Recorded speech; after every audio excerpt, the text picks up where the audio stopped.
two different 1% soybean preparations compared with a tris egg yolk extender. Doctor, now the stage is yours.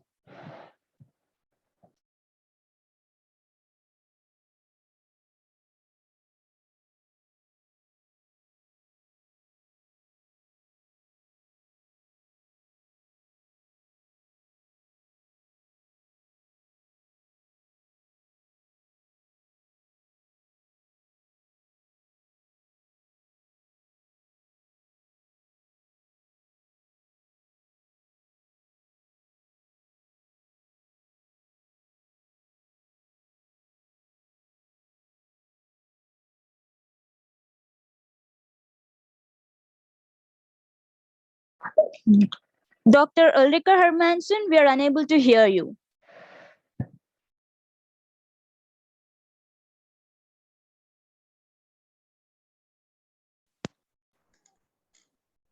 Very sorry. I start from the beginning.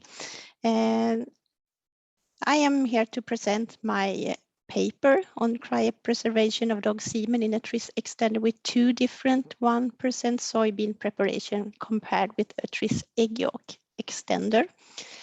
I did this paper was published last year, and this was a part of my residency studies to become a diplomate in animal reproduction.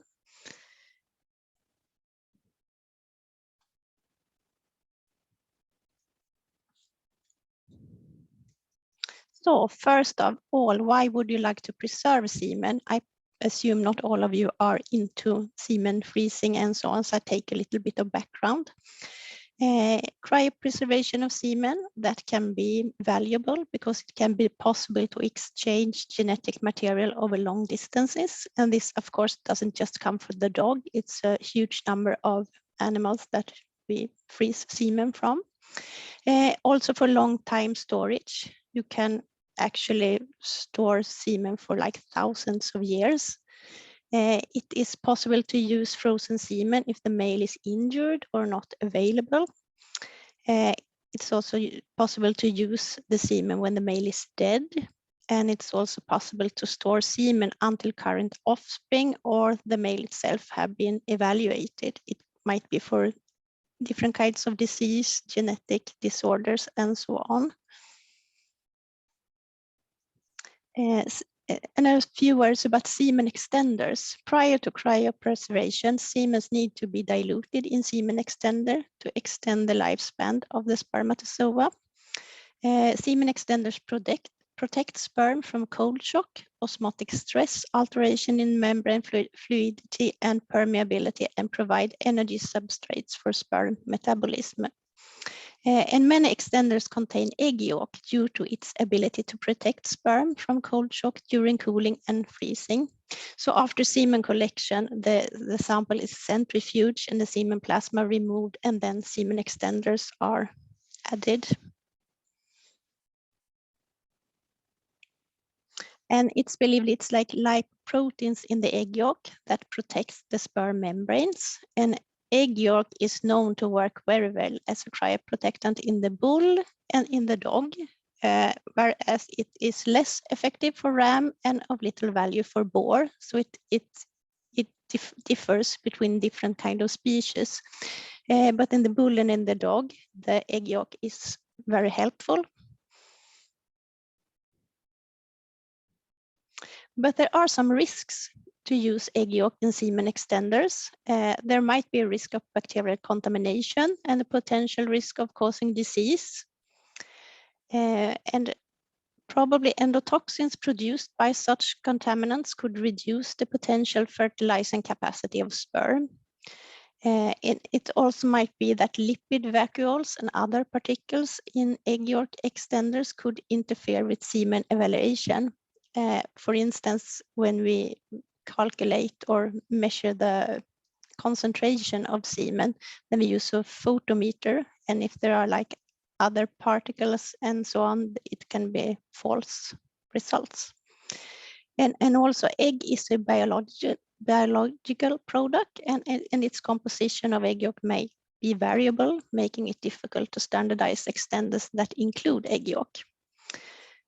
Egg yolk may also also alter the structural and functional integrity of spermatozoa post-thaw.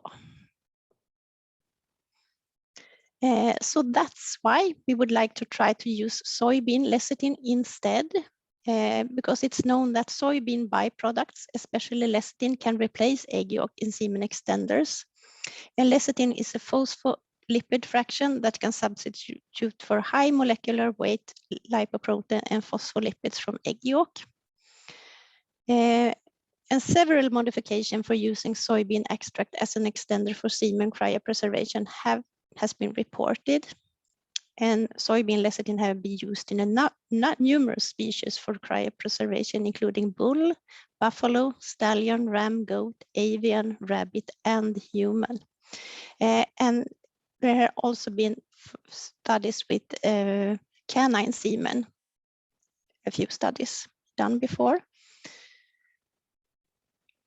And the background of the current study, in a study by Eva Axnér and Lagersson, that is my colleague, Eva Axnér, they published a paper in 2016 when they used a 1% and a 2% soybean lecithin extender and compared these two for freezing dog semen.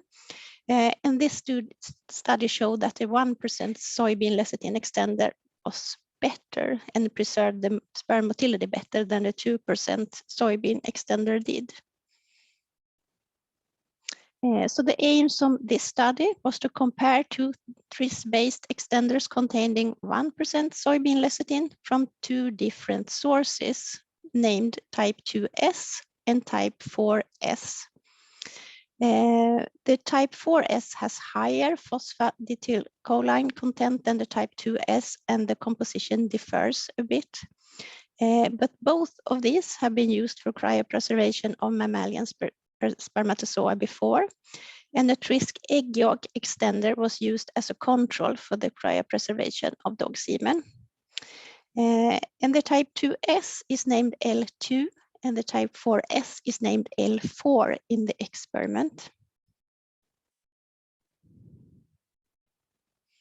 And this is how we did the experiment. We used totally 8 dogs, 6 privately owned purebred dogs of various breeds, and 2 beagles that belonging to the Swedish University of Agricultural Sciences. The dogs were between 2 and 6 years of age, and semen was collected by digital manipulation into a pre-warmed plastic vial. The inclusion criteria were that ejaculate should have at least 70% motile spermatozoa and at least 70% morphological normal spermatozoa, and the total number should exceed 600 billion spermatozoa. So this is a sketch of the experimental design, and this shows the semen collection and the freezing.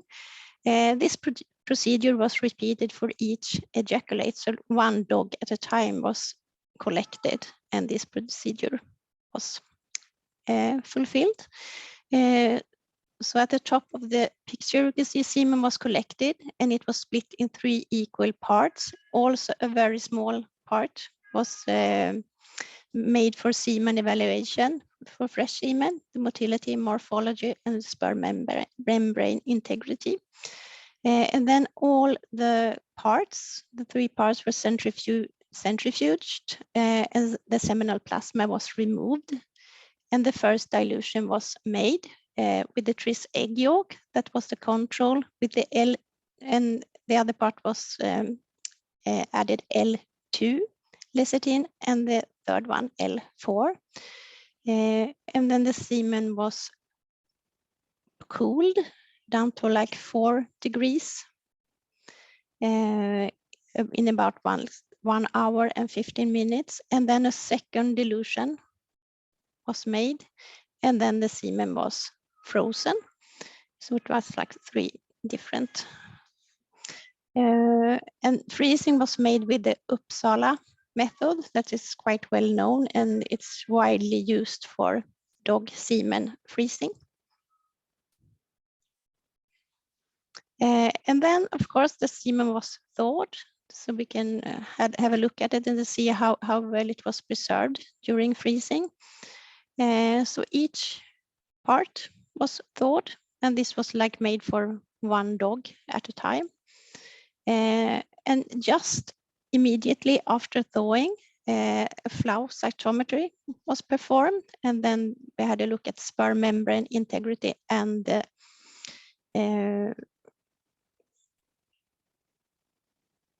DNA damage of the spermatozoa. We also had a look at the total motility, the sperm membrane integrity, and the acrosome integrity. This procedure was repeated after 2 hours, apart from the flow cytometry. This was only made like immediately post-thaw. And then it was repeated again after 4 hours. And we did this with every sample. And a few words about the semen evaluation. Motility, of course, was checked because it's known that sperm motility is one of the most important indications of fertilizing capacity in vivo. And motility was checked with CASA, computer-assisted motility checks, so it would be no like false results. And also the acrosome integrity was looked at. And the acrosome is a large vesicle located above the head of the spermatozoa, and it contains the enzymes that are needed for penetrating the oocyte. And the function of the acrosome is to help the sperm get through the egg's protective coat and allow the plasma membranes of the sperm and egg to fuse. And that is to fertilize. And the sperm also needs an intact sperm membrane. So the sperm main integrity, it's necessary for motility and for fertilization. And in flow cytometry, we could detect sperm DNA damage. We could have a look at immature, how many of the sperms that were immature, and also on the sperm plasma membrane integrity. But first of all, the fresh semen evaluation, and that was made immediately after semen collection for each dog. We checked the volume and the color of the ejaculate of each dog. We looked at subjective motility under a phase contrast microscope at 200 and 400 times magnification. Sperm concentration was determined using a photometer calibrated for a canine spermatozoa that is called a sperma-Q from Minitube. The total number of spermatozoa in each ejaculate was calculated, and morphology was evaluated by fixing a drop of fresh semen with a drop of formol saline, and 100 spermatozoa were evaluated at the 400 magnification using a phase contrast microscope. And also 5 microliters of fresh semen was smeared onto a microscope slide for evaluation of acrosome integrity. And the evaluation of the post-thaw semen. Again, the semen was evaluated for motility with the CASA, for acrosome integrity, and for sperm membrane integrity. This was done immediately after thawing, after 5 minutes of incubation at 37 degrees Celsius, and then after 2 hours, and again after 4 hours. And the flow cytometry analysis of sperm membrane integrity and sperm chromatin integrity were performed at time 0. That means just after thawing. And the results of post-thaw sperm motility and sperm kinetics, the total motility was significantly better in the egg yolk extender than in the 2 soybean lecithin-based extenders. The motility decreased significantly over time with a significant interaction between time and treatment, and that was expected because motility gets worse as long as the time goes. There were no significant differences between the soybean lecithin-based extenders at any time post-thaw. And individual motility post-thaw differed more than in the fresh samples, illustrating individual differences in tolerance to the cryostress. So results, the post-thaw membrane integrity, sperm plasma membrane integrity was significantly better in the tris egg yolk than in either of the two soybean-based extenders at any given time. And the acrosome integrity was significantly better in the tris egg yolk extender compared to the soybean lecithin extenders over time. And this picture is to show how it looks like when you look at the acrosome integrity. You can see on the left there is a acrosome intact sperm. It has like a little hat on it, and on the right side you can see an acrosome reacted sperm. And that's part or the whole of the acrosome is missing, and those sperm are unable to fertilize. And results of the post-thaw sperm chromatin integrity. We saw that sperm DNA damage was significantly lower in the tris egg yolk extender compared to either of the soybean-based extenders. And there were no significant difference between the soybean-based extenders. And the percentage of high green state spermatozoa was significantly higher in the L4 compared to the tris egg yolk. And those high green stainings are believed to represent immature spermatozoa.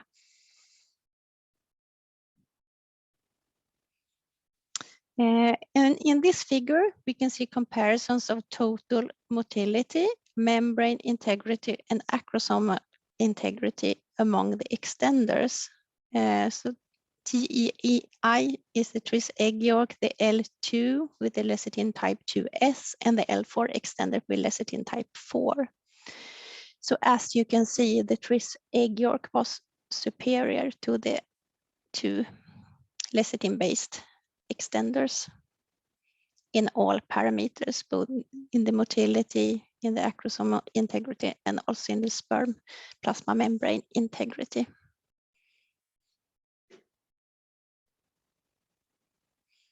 So the conclusions was that egg yolk was superior in all evaluated post-thaw parameters to the two different soybean extenders. A possible explanation might be, of course, there is a huge variation in the lecithin-based extenders used in previous studies, so it was a bit difficult to compare them with each other. For instance, how much phosphatidylcholine they contained. And the control extenders with egg yolk may vary in composition and might not be fully comparable.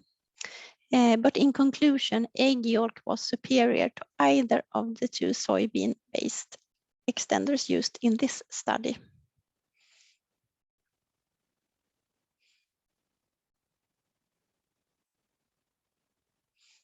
But however, other authors showed promising results with soybean lecithin-based extenders, so more studies would be interesting to see if we can get any other results.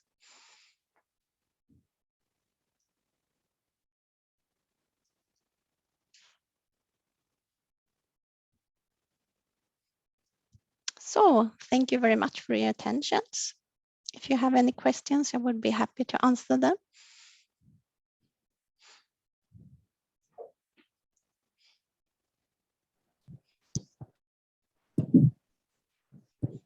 Thank you for that insightful presentation, Doctor. Now the stage is open for questions.